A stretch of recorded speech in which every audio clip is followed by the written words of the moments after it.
Vážení spoluobčania, posledné zastupiteľstvo, ktoré sa konalo na pôde Mestského úradu, na ktorom nebolo schválené prvé rozpočtové opatrenie mesta a primátora mesta v roku 2024, ma primelo k tomu, aby som sa aj ja vám z mojej pozície prihovorila.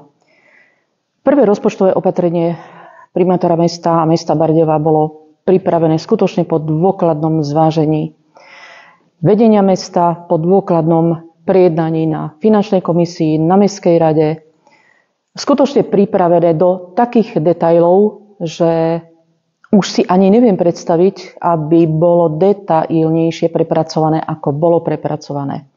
Napriek tomu, bez akýchkoľvek dôvodov, toto prvé rozpočtové opatrenie schválené nebolo. Nebolo schválené ale tým, že poslanci istej skupiny poslancov, dovolím si povedať, ja ich nazývam teda poslanci KDH, ale sú to poslanecký klub demokratov, neschválili toto rozpočtové opatrenie tým, že sa všetci unizono zdržali hlasovania.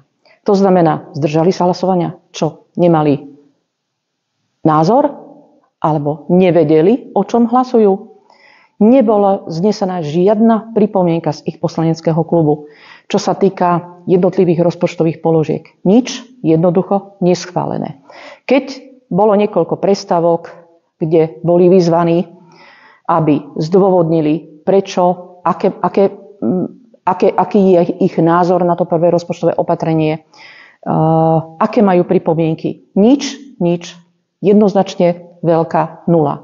Po ukončení mestského zastupiteľstva sa vyjadrili, že rozpočtové opatrenie nebolo schválené pre nedostatok komunikácie zo strany mesta.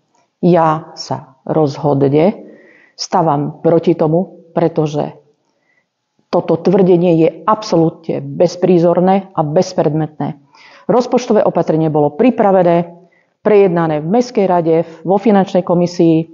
Dokonca vždy prebieha komunikácia v tom zmysle, že sa vyzvú jednotlivé poslanecké kluby. V tomto prípade je to poslanecký klub Za rozvoj mesta Bardejova, poslanecký klub demokratov, aj ďalší traja poslanci, ktorí klub nemajú, ale sú súčasťou mestského zastupiteľstva, aby sa k veci vyjadrili, aby zniesli svoje pripomienky, aby sme ich mohli prejsť, aby sme ich zakomponovali do tejto zmeny.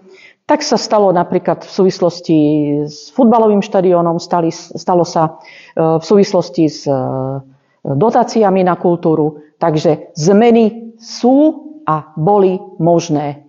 Nedostatok komunikácie. Akej komunikácie? Poslanectvo nie je o tom, aby sa prezentoval iba na mestskom zastupiteľstve, ale je poslancom i v tom zmysle, že ak má nejaké pripomienky, má právo osloviť ktoréhokoľvek vedúceho, ktoréhokoľvek pracovníka mestského úradu, aby mu mnohé veci vysvetlil.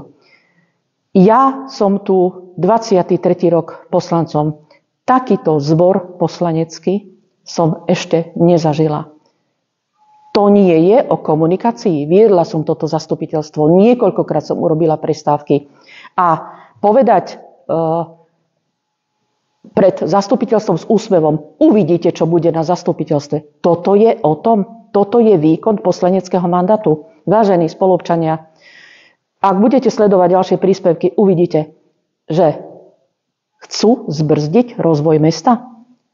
Nebudú dotácie, nebude nič. Bude sa len svietiť, kúriť a možno ani toto nie. Takže o tom to je. Takže záver môjho príspevku je: oslovte svojich poslancov, pýtajte sa ich, poznáte volebný obvod, viete, aké sú problémy vášho volebného obvodu, chcete, aby sa v tom volebnom obvode robili nejaké veci, alebo nechcete. Ak nie, nech sa páči, môžete blokovať rozpočtové opatrenia aj celé 3 alebo 4 roky, ale potom, ak hovoríte o zodpovednosti, tak berte si za to zodpovednosť.